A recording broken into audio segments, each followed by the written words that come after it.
Dinding rumah ini menyimpan rahasia. Aku membiayai segalanya. Suamiku hanya berpura-pura sukses. Keharmonisan palsu kami runtuh ketika Ibu Tuti datang, membawa barang dan tatapan tajam. Aku tahu, sejak detik itu, konflik bukan lagi soal uang, melainkan perebutan kendali di rumahku sendiri.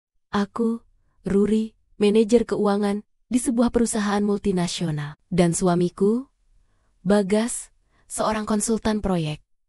Di balik pintu ini, aku adalah tulang punggung tunggal, pemegang kendali tunggal atas hipotek yang kurahasiakan, dan dia adalah beban seorang suami tanpa penghasilan tetap yang hidup dari uangku. Aku telah membiayai pernikahan ini, mulai dari cincin hingga tagihan listrik, semua kulakukan diam-diam, demi menjaga ego Bagas dan ilusi keharmonisan. Jika aku berani menyebutkan siapa yang membayar cicilan rumah ini sepenuhnya, aku Bagas pasti akan meledak. Dia adalah pria yang dibesarkan dalam budaya di mana pria harus selalu dihormati. Meskipun ia tak punya apa-apa selain nama belakangnya, sore itu, aku baru saja meletakkan briefcase di sofa setelah hari yang melelahkan. Bagas sedang asyik bermain game di ruang tengah, sambil sesekali membalas pesan di ponsel. Tok, tok, tok, suara ketukan itu terlalu tergesa-gesa untuk kurir dan terlalu keras untuk tamu. Bagas langsung membeku. Tatapannya beralih dari layar TV ke pintu dengan ekspresi yang begitu tegang. Sampai-sampai aku ikut merasa cemas. Siapa? Tanyaku. Bagas menelan ludah. Aku tidak tahu. Mungkin kurir salah alamat. Aku berjalan ke pintu dan membukanya. Di ambang pintu berdirilah 3 orang yang tiba-tiba membuat suhu ruangan terasa turun beberapa derajat. Mama Tuti. Bibirku hampir tak sanggup menyebut nama ibu mertuaku. Di depan berdiri Ibu Tuti dengan tatapan mata elang yang selalu mengintimidasiku. Di belakangnya, Pak Santoso, ayah mertua yang pendiam dan pasif, tampak membawa sebuah tas koper tua. Dan di samping Pak Santoso, ada Riko, adik iparku yang pengangguran abadi, menyandang tas ransel besar dengan ekspresi cengengesan khasnya. Bukan hanya mereka, tetapi di belakang mereka, ada tumpukan barang yang cukup untuk mengisi separuh kamar cadangan. Kardus-kardus, tas-tas belanja besar, dan bahkan selimut tebal milik Ibu Tuti yang kukenal betul. Kami butuh tempat tinggal sementara. Ruri, kata Ibu Tuti, tanpa basa-basi, tanpa permisi, dan tanpa sedikit pun rasa bersalah atas kedatangannya yang mendadak. Ia bahkan tidak menunggu kami mempersilakan. Langsung melangkah masuk, menggeser kardis-kardis di lantai marmer ruang tamuku. Sementara, tapi kenapa? Tiba-tiba, Ma, tanyaku, mencoba terdengar tenang, meskipun jantungku sudah berdebar tak karuan. Jangan banyak tanya, Ruri. Rumah yang kami sewa sedang direnovasi besar-besaran. Dan tentu saja, putraku, Ibu Tuti melirik Bagas yang kini berdiri kaku di sebelahku, akan menampung kami. Bagas akhirnya menemukan suaranya. Meskipun terdengar seperti bisikan. Iya, sayang, hanya sebentar. Ya, sampai renovasi mereka selesai. Ia berusaha menggenggam tanganku, tetapi aku menarik diri. Aku menatap tumpukan barang itu. Itu bukan barang sementara. Itu adalah barang-barang pindahan. Mataku beralih ke Bagas. Ekspresinya yang gelisah, keringat dingin yang membasahi pelipisnya. Dan caranya menghindari tatapan mataku. Ada sesuatu yang salah, sangat salah. Kedatangan mereka terasa seperti invasi, dan Bagas jelas terlibat dalam sandiwara ini. Rumah ini, benteng yang kubangun dengan kerja kerasku, baru saja diserbu oleh hierarki keluarga tradisional. Bagas sebuah hierarki yang selalu menempatkan diriku, si pemberi nafkah, di posisi terbawah. Aku merasakan benih konflik batin yang dingin mulai tumbuh. Aku tahu, sejak detik ini, hidupku tidak akan sama lagi. Aku tidak pernah menyangka betapa cepatnya kehidupan yang kubangun dengan susah payah bisa runtuh hanya dalam hitungan hari. Sejak kedatangan Ibu Tuti, Pak Santoso, dan Riko, rumah ini berubah dari bentengku menjadi medan perang. Ibu Tuti tidak bertindak seperti tamu. Ia bertindak sebagai kepala rumah tangga yang baru. Dalam waktu kurang dari 48 jam, Ia telah mengubah tata letak ruang tamu, memindahkan lukisan abstrak modern kesayanganku ke gudang, dan menggantinya dengan kain tenun usang yang katanya lebih menghangatkan suasana.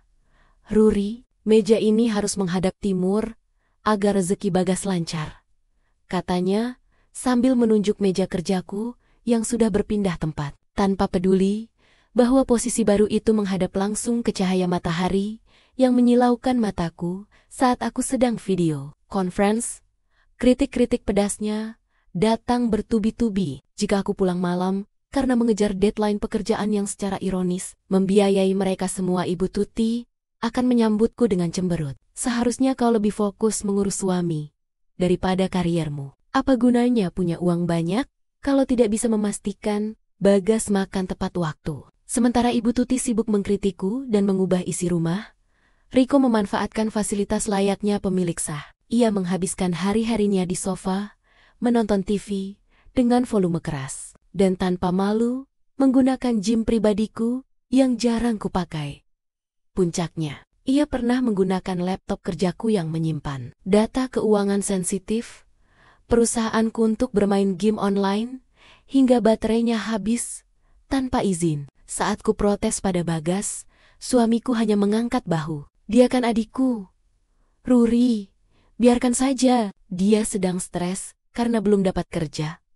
Aku mulai merasa terasing. Aku adalah menantu, pemilik rumah, dan penyedia finansial. Namun posisiku serendah-rendahnya, misteri di balik kedatangan mereka terus menghantuiku. Suatu malam, aku sedang mengambil minum di dapur ketika ku dengar suara berbisik dari ruang keluarga. Aku mengintip, dan di sana kudapati Pak Santoso sedang berbicara di telepon dengan nada cemas. Aku janji, utang itu, ya, aku tahu batas waktu semakin dekat. Tapi Ibu Tuti bilang, Bagas sudah punya cara dengan rumah itu.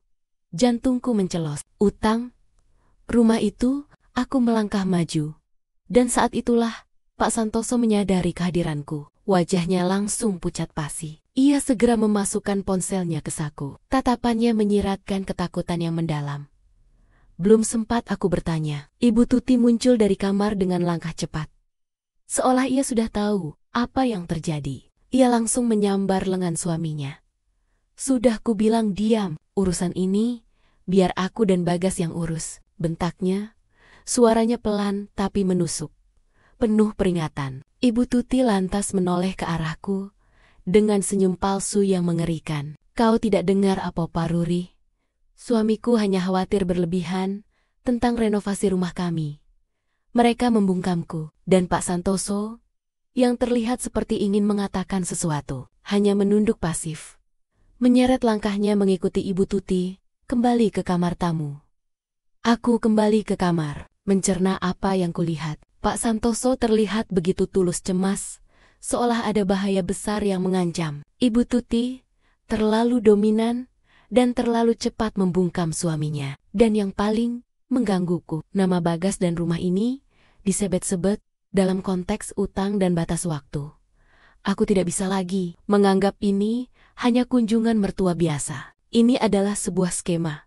Dan aku, si pemilik rumah, adalah orang terakhir yang tahu tentang itu. Kecurigaan yang samar kini mengeras menjadi firasat buruk. Aku tahu, aku harus mulai melindungi diriku. Firasat burukku dari malam itu terbukti menjadi kenyataan dalam bentuk tagihan bulanan yang membengkak gila-gilaan. Kehadiran 3 orang dewasa tambahan tidak hanya membebani mentalku, tetapi juga dompetku. Listrik melonjak karena Riko terus-menerus menyalakan AC di kamar tamu 24 jam sehari sambil bermain game. Air meluap karena rutinitas mandi panjang Ibu Tuti di bathtub yang sudah lama tak kugunakan.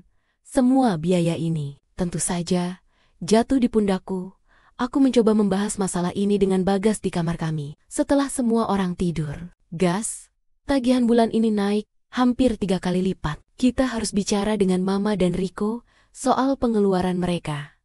Bagas menghela napas panjang, memasang wajah lelah yang selalu berhasil membuatnya terlihat seperti korban. Ruri, tolonglah, mereka baru sebentar di sini. Masa kamu hitung-hitungan sama keluargaku sendiri? Bukankah kamu manajer keuangan? itu uang kecil bagimu. Aku tercekat. Uang kecil? Itu uang hasil kerjaku, Bagas. Dan kamu, mana kontribusimu? Bagaimana kelanjutan proyek konsultan yang selalu kamu sebut itu? Bagas langsung defensif. Proyekku sebentar lagi cair. Dan bukankah tugas seorang istri adalah mendukung suami dan keluarganya? Apa gunanya gaji besarmu kalau bukan untuk keluarga? Jangan jadi istri perhitungan, Ruri. Kata-kata itu, istri perhitungan, selalu berhasil membungkamku. Ini adalah senjata pamungkasnya, membuatku merasa bersalah atas kesuksesan finansialku sendiri. Demi menghindari pertengkaran besar yang melelahkan, aku selalu mengalah. Aku tak hanya membayar semua tagihan rumah tangga dan cicilan properti. Aku bahkan mulai memberikan uang saku rutin kepada Riko atas permintaan Ibu Tuti. Dengan alasan, Riko butuh modal untuk mencari pekerjaan. Rasa sakit hatiku berubah menjadi kehati-hatian profesional. Aku menelepon Luna, teman baikku yang juga seorang pengacara properti. Aku menjelaskan situasinya. Tanpa menyebut secara detail kecurigaanku soal utang, Luna, aku cuma butuh jaga-jaga. Aku ingin mendokumentasikan semua pengeluaran rumah ini, terutama yang berhubungan dengan Bagas dan keluarganya. Aku juga ingin memastikan semua bukti transfer cicilan rumah atas namaku itu aman. Luna terdengar serius di ujung telepon. Bagus, Ruri. Dalam kasus perselisihan, terutama yang melibatkan aset, dokumentasi adalah segalanya. Pastikan kamu menyimpan bukti transfer bahwa kamu adalah pembayar tunggal cicilan rumah, screenshot rekening koran, bahkan bukti transfer uang saku ke Riko.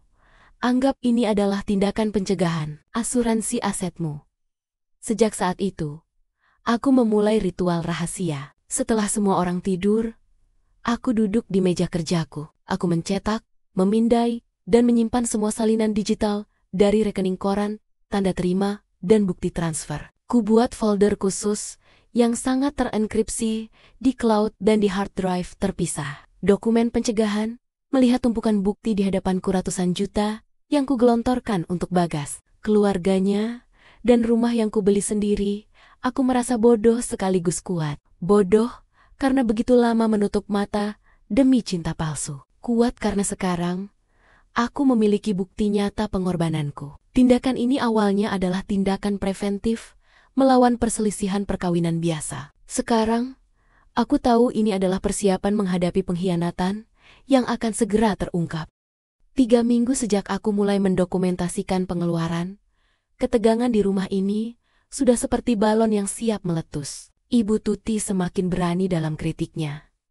Dan aku semakin lelah menahan diri. Aku bukan lagi menantu yang patuh, melainkan mesin ATM yang sudah jenuh. Puncak ketegangan harian itu terjadi saat aku kembali dari kantor dan mendapati dapur berantakan. Peralatan masak stainless steel baruku, yang baru kupakai sekali, ternoda gosong. Riko sedang duduk santai di meja makan, menghabiskan snack mahal yang kubeli untuk pertemuan tim di kantor, dan di sampingnya ada tumpukan piring kotor yang menggunung. Riko, kenapa dapurnya begini? Tanyaku. Suaraku menahan amarah. Apa yang terjadi dengan wajan ini? Dan itu, snack untuk kantorku. Kak Ruri, jawabnya santai. Bahkan tanpa menoleh. Tadi Mama masak besar. Aku hanya bantu mencicipi. Wajannya biasa, gosong sedikit. Nanti juga bisa dicuci. Saat itulah Ibu Tuti muncul. Ia melihat situasiku, melihat kekesalanku, dan bukannya meminta maaf, ia malah mengambil posisi menyerang. Kenapa kau berteriak-teriak di rumah sendiri, Ruri? Nada suaranya menusuk. Cuma wajan gosong saja kau ributkan? Itu barang mati. Ruri, tidak sebanding dengan ketenangan keluarga. Aku tidak bisa menahan diri lagi. Ini sudah keterlaluan. Ini bukan tentang wajan, Ma. Ini tentang tanggung jawab dan rasa hormat. Riko sudah tinggal di sini hampir 2 bulan. Tidak menghasilkan uang, tapi memboroskan fasilitas dan makanan. Bahkan dia menghabiskan stok kopi importku yang harganya ratusan ribu. Dia adik iparmu? Ibu Tuti membalas, meninggikan suaranya. Dia anakku. Kau ini terlalu perhitungan, Ruri. Kau manajer keuangan. Seharusnya kau lebih ikhlas. Bukankah Kau yang paling banyak uang di sini. Justru karena aku yang beruang, Ma. Aku tahu nilai setiap rupiah. Dan justru karena aku yang membiayai rumah ini, aku berhak meminta kalian menghargai asetku. Kata-kata itu keluar begitu saja. Asetku, itu adalah pengakuan paling jujur yang pernah kubuat di rumah ini. Wajah Ibu Tuti seketika berubah merah padam, terkejut mendengar aku berani berbicara tentang kepemilikan. Sebelum dia bisa membalas, Bagas muncul dari kamar tidur, tertarik oleh suara kami. Bagas segera mengambil peran sebagai mediator yang timpang. Dia tidak menanyakan mengapa wajan itu gosong, atau mengapa Riko memboroskan makanan. Fokusnya langsung tertuju padaku. Ruri, hentikan, jangan buat keributan. Aku sudah bilang, jangan buat ibu stres. Dia tamu kita, katanya, dengan nada tajam yang belum pernah ia gunakan sebelumnya kepadaku.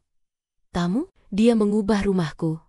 Dia menghabiskan uangku, dan adikmu merusak barang-barangku. Dan kamu menyebut mereka tamu? Tanyaku. Merasa sakit hati. Aku istrimu. Bagas, kenapa kamu selalu membelanya? Dan bukan aku, karena kamu terlalu keras, Ruri. Bagas membentak. Aku butuh ketenangan. Dan ibu memberikannya. Kamu hanya tahu soal uang dan pekerjaan. Sudah. Minta maaf pada ibu.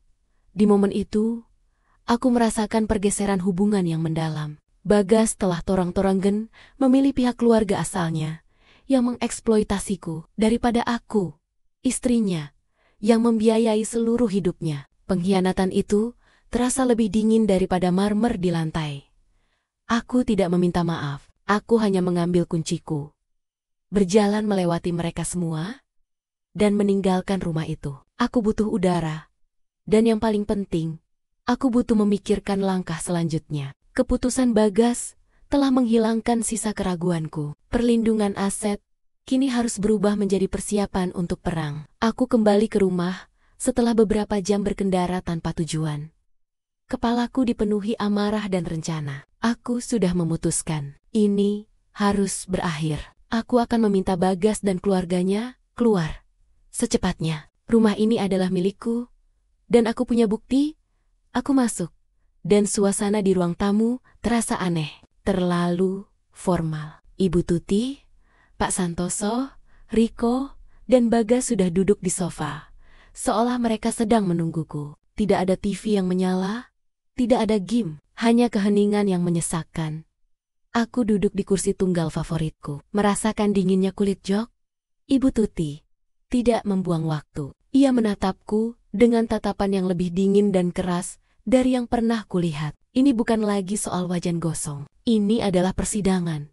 Ruri, katanya.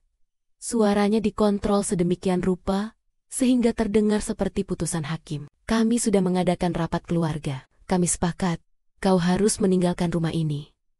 Aku menahan napas. Aku tahu, kata-kata ini akan datang. Tapi mendengarnya diucapkan di rumah yang kubeli sendiri dari mulut seseorang yang kumulai biayai adalah sebuah kejutan yang brutal.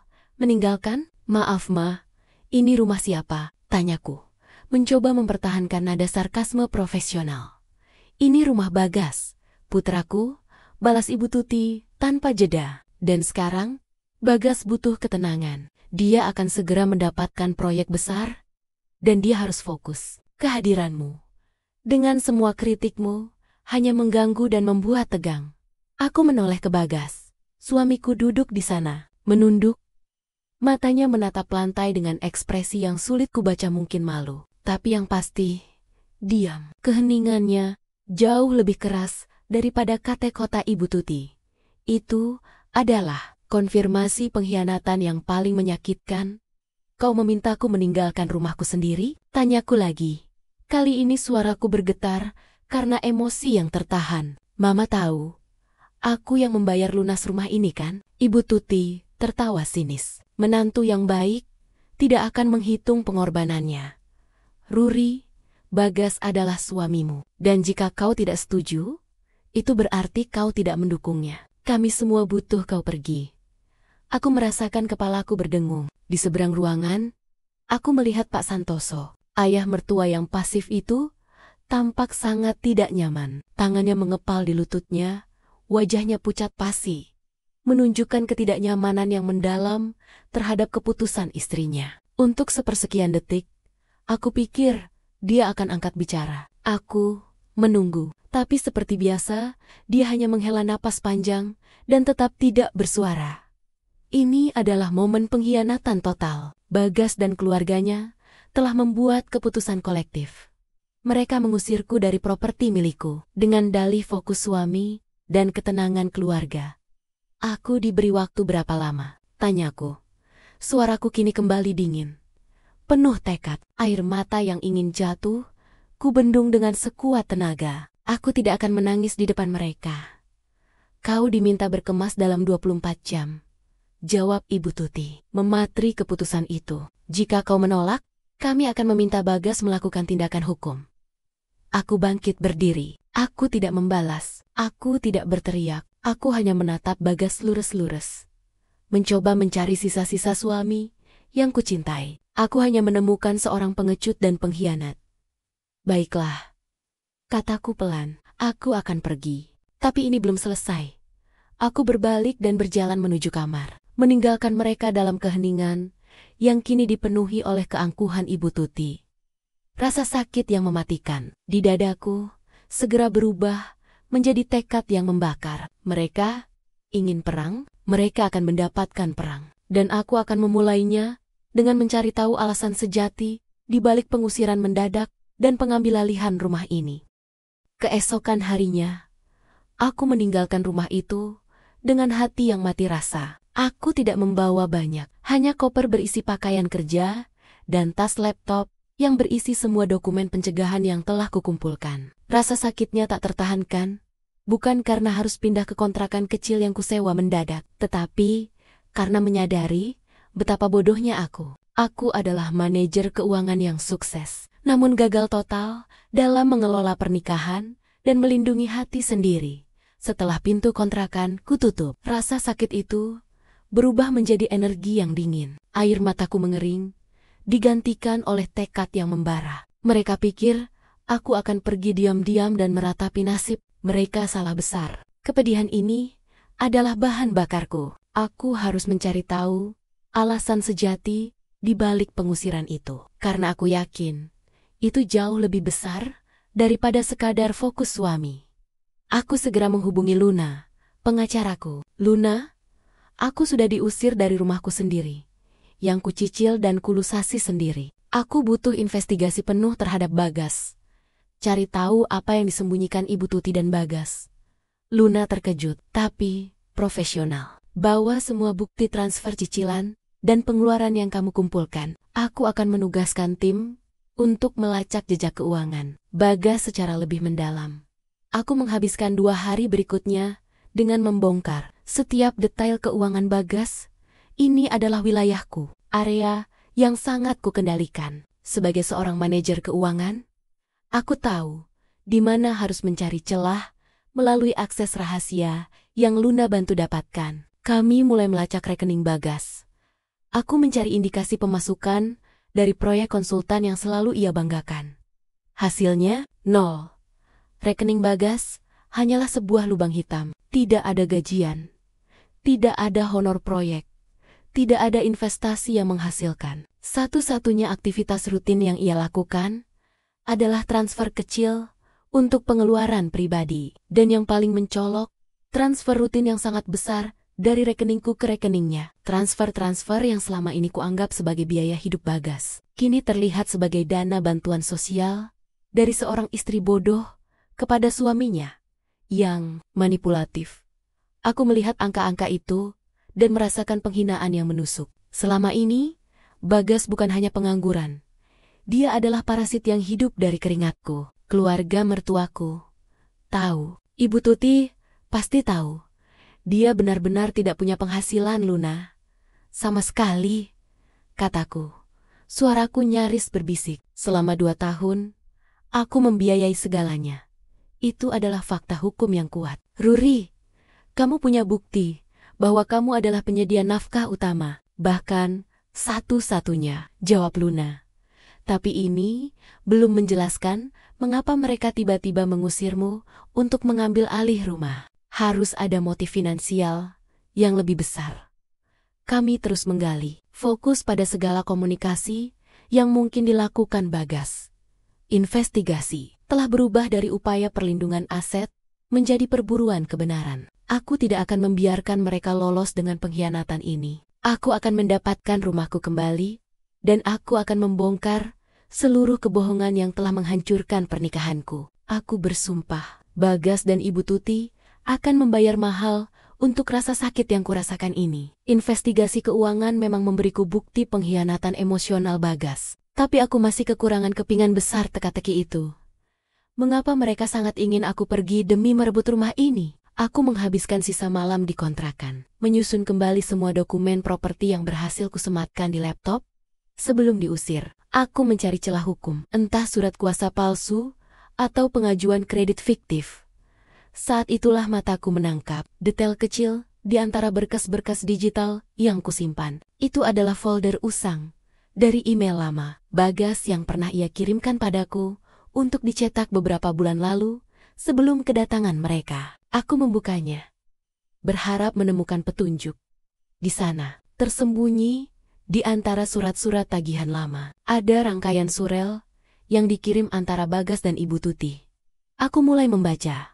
Surel pertama dari Bagas ke Ibu Tuti berbunyi, "Ma, utang di koperasi itu sudah jatuh tempo. Mereka mengancam akan menyita aset Papa.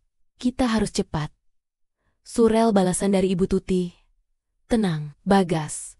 Kita gunakan rencana itu. Kau harus pastikan Ruri pergi dan kita bisa memproses cepat surat rumah itu. Kita ubah kepemilikan sebentar saja agar kita bisa menjual properti ini. Uangnya cukup untuk melunasi utang seluruh keluarga yang ditanggung Papa." Tangan gemetar. Aku membaca email terakhir dari Bagas. Aku sudah usir Ruri. Sekarang tinggal urusan memalsukan beberapa tanda tangan dan mengajukan surat ke notaris yang sudah. Mama, kenal, dengan hilangnya Ruri, tidak ada yang akan tahu ini aset pribadinya. Rumah ini jadi solusi kita. Aku terdiam. Jantungku terasa seperti dihantam palu godam. Itu bukan hanya pengkhianatan finansial atau emosional. Ini adalah kejahatan terorganisir. Misteri itu terpecahkan.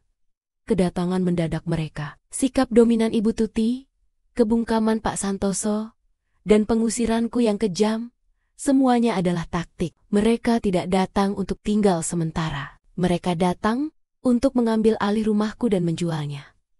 Mereka berencana memalsukan dokumen atau menggunakan surat kuasa yang ditandatangani Bagas sebagai suami untuk menjual properti yang sepenuhnya kubayar. Motifnya adalah utang besar keluarga yang ditutupi oleh Ibu Tuti, dan rumahku adalah satu-satunya aset yang cukup bernilai untuk melunasi utang tersebut. Kemarahan menggelegak di dadaku, jauh lebih panas dari rasa sakitku sebelumnya. Mereka tidak hanya merampokku, mereka juga merencanakan kejatuhanku secara finansial. Aku menyadari betapa kejam dan manipulatifnya Bagas, yang tega mengusir istrinya sendiri demi melunasi utang keluarga yang tidak ada hubungannya denganku. Namun, di tengah badai emosi itu, aku merasakan kekuatan baru. Mereka membuat kesalahan fatal. Mereka tidak tahu bahwa aku, si manajer keuangan, telah menyalin dan mengamankan semua dokumen, termasuk akta kepemilikan rumah dan, yang paling penting, bukti transfer setiap cicilan yang keluar dari rekeningku. Mereka ingin menjual rumahku untuk mendapatkan uang? Baiklah, aku akan pastikan mereka tidak mendapatkan sepeser pun. Dan sebagai gantinya, mereka akan mendapatkan konsekuensi hukum yang mengerikan. Pikiranku yang tadinya fokus pada pertahanan, kini beralih ke serangan balik. Permainan baru saja dimulai. Malam itu, di kontrakan sepi, aku bukan lagi Ruri si istri yang terluka. Aku adalah Ruri si manajer keuangan. Merencanakan strategi konfrontasi dengan presisi profesional. Rasa sakit karena pengkhianatan telah mengkristal menjadi tekad baja. Aku menghubungi Luna lagi. Suaraku kini mantap dan dingin. "Luna, batalkan semua proses gugatan perceraian untuk sementara. Aku tidak mau perceraian yang kotor dan berlarut-larut. Aku mau perceraian yang cepat, bersih, dan memalukan bagi mereka. Aku mau pertemuan kejutan. Aku memaparkan semua bukti yang kumiliki. Akta rumah asli atas namaku. Bukti transfer cicilan rumah yang tak terbantahkan. Screenshot rekening Bagas yang nol pemasukan. Dan yang paling krusial, rangkaian surel Bagas dan Ibu Tuti tentang rencana penjualan rumah untuk melunasi utang keluarga. Luna terdiam sejenak. Ruri, ini adalah bukti yang sangat kuat. Bukan hanya untuk perceraian, tapi juga bisa mengarah ke tuduhan penipuan properti. Strategi kejutanmu sangat berisiko. Tapi jika berhasil, efeknya akan menghancurkan bagi mereka. Itu yang kuinginkan. Jawabku, mereka ingin menghancurkan hidupku. Aku hanya akan mengembalikan apa yang mereka tabur. Aku menyusun rancangan pertemuan itu. Aku akan kembali ke rumahku. Tapi bukan sebagai korban yang memohon. Aku akan datang sebagai pemilik, lengkap dengan pengacara yang siap dihubungi jika keadaan memburuk. Dan tentu saja, semua dokumen itu, aku memutuskan untuk menggunakan dokumen terakhir yang selama ini kuabaikan. Perjanjian pranikah yang dibuat Luna atas permintaanku, yang dengan jelas menyatakan bahwa semua aset yang dibeli selama pernikahan dengan sumber dana pribadi, gajiku adalah milikku sepenuhnya. Bagas telah menandatanganinya dengan malas, menganggapnya tidak penting. Itu adalah kartu asku. Sebagai klimaks persiapan, aku mengambil langkah yang lebih berani. Aku menggunakan nomor anonim dan mengirimkan pesan samar kepada Pak Santoso. Aku ingat wajah cemasnya saat Ibu Tuti membungkamnya. Aku tahu Pak Santoso adalah titik lemah mereka. Pesan itu berbunyi, utang di Koperasi Makmur yang diwariskan dari kakek akan segera terungkap di depan umum. Utang itu akan menjatuhkan bukan hanya Bapak, tapi juga Bagas dan Ibu Tuti. Jika tidak ada yang mengakuinya sebelum Ruri kembali, aku sengaja menyebut detail, spesifik tentang utang warisan dan Koperasi Makmur agar Pak Santoso tahu ini bukan ancaman kosong. Tujuanku bukan untuk menyakitinya, tetapi untuk menciptakan keretakan di antara keluarga mertuaku. Aku ingin Pak Santoso yang pasif itu akhirnya terdorong untuk bertindak, atau setidaknya menimbulkan kegelisahan yang cukup parah di rumah itu, sehingga mereka lengah. Aku menatap tumpukan bukti di depanku. Malam ini, aku tidur nyenyak. Besok, aku akan kembali ke rumah yang kubeli, untuk mengambilnya kembali, dan sekaligus menghancurkan ilusi yang kubangun selama 2 tahun terakhir. Aku kembali ke rumahku 2 hari kemudian. Aku mengenakan setelan kerjaku yang paling tajam seolah aku akan menghadiri pertemuan dewan direksi yang sangat penting. Aku tidak datang dengan kunci. Aku datang dengan briefcase berisi kehancuran mereka. Di dalam, suasananya tegang. Bagas sedang berbicara serius di telepon, sementara Ibu Tuti terlihat mondar-mandir cemas. Sesekali melirik Pak Santoso yang duduk diam di sofa dengan ekspresi ketakutan yang mendalam. Jelas, pesan samarku telah menimbulkan keretakan. Ibu Tuti melihatku, dan kemarahan langsung membara di matanya. Kenapa kau kembali, Ruri? Kau sudah diusir. Bagas, telepon keamanan. Aku meletakkan briefcaseku di meja kopi dengan suara keras yang memecah keheningan. Tenang, Ma. Keamanan tidak akan mengusir pemilik rumah, kan? Jangan bicara omong kosong. Kau sudah menyerahkan kuncinya? Balas Ibu Tuti. Aku membuka briefcaseku. Bukan laptop yang kukeluarkan, melainkan tumpukan dokumen. Aku datang untuk menuntaskan urusan, kataku. Suaraku tenang dan berwibawa, seperti saat aku mempresentasikan laporan keuangan berisiko tinggi. Kalian berencana menjual rumah ini untuk melunasi utang keluarga. Aku di sini untuk menghentikannya. Wajah Ibu Tuti dan Bagas pucat. Bagas menjatuhkan ponselnya. Apa yang kau bicarakan, Ruri? Jangan mengarang. Aku mengabaikan Bagas. Aku mengeluarkan akta kepemilikan rumah asli dan meletakkannya di depan Ibu Tuti. Ini bukti kepemilikan. Rumah ini sepenuhnya atas nama Ruri dan dibayar lunas dengan gajiku. Cicilan terakhir, transfer tanggal 14 Agustus 2 tahun lalu. Buktinya ada di sini. Aku menunjukkan printout rekening koranku yang tebal. Bagas adalah suamimu. Dia berhak atas properti ini. Ibu Tuti mencoba menyangkal, tapi suaranya sudah goyah. Dia suami. Ya, tapi ini aset pribadi yang dilindungi oleh ini. Aku mengeluarkan perjanjian pranikah. Kalian lupa, Bagas menandatangani ini? Semua aset yang dibeli dengan sumber dana pribadi selama pernikahan adalah milikku sepenuhnya. Bagas tidak punya hak untuk menjual, menggadaikan, apalagi memalsukan dokumen demi utang kalian. Aku lalu mengeluarkan bukti transfer yang membuktikan aku telah membiayai Bagas Suwangsaku, tagihan, hingga modal proyeknya selama 2 tahun. Bagas bukan konsultan. Ma, Bagas adalah pengangguran yang hidup sepenuhnya dari uangku. Aku membiayai putra kebanggaan Mama selama 2 tahun, hanya untuk dikhianati dan diusir dari rumah yang kubeli sendiri, ucapku tajam.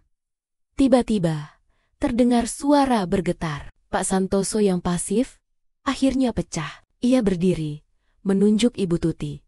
Cukup, hentikan kebohongan ini. Pak Santoso berteriak, wajahnya merah, dan air mata menggenang. Plot twist terjadi. Ruri, benar, kami datang kemari karena utang keluarga pada Koperasi Makmur sudah jatuh tempo. Utang itu bukan warisan.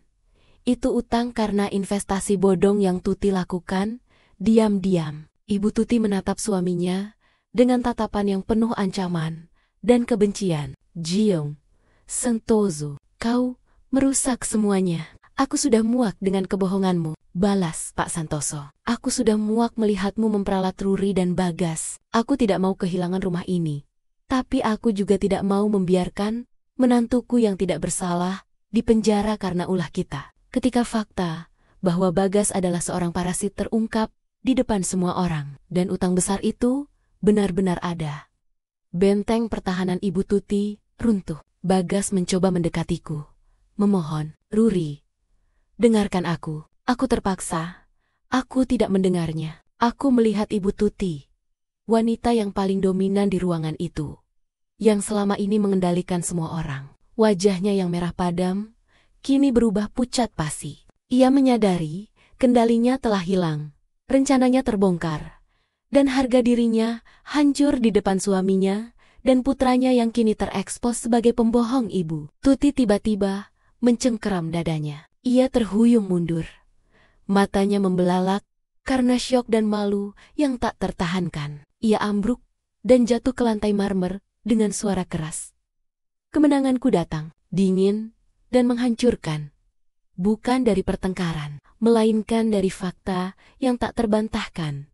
Setelah Ibu Tuti ambruk, kekacauan yang terjadi bukanlah kemenanganku, melainkan konsekuensi logis dari kebohongan yang mereka bangun. Riko panik. Sementara Bagas hanya berdiri beku, terperangkap antara ibunya yang pingsan dan aku, istrinya, yang kini memegang kendali penuh. Pak Santoso lah yang akhirnya bertindak, memanggil ambulans. Aku menunggu di ruang tamu, menyaksikan para medis membawa Ibu Tuti ke rumah sakit. Aku merasa aneh, tidak ada kegembiraan, hanya kelegaan yang dingin. Aku sudah memenangkan perang ini tanpa perlu berteriak lagi. Begitu keheningan kembali, aku menatap Bagas, Pak Santoso, dan Riko.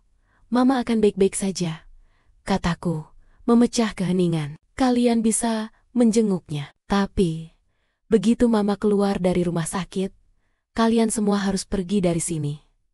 Bagas akhirnya menemukan suaranya, memohon, Ruri, tolong, aku minta maaf. Aku terpaksa, karena tekanan ibu.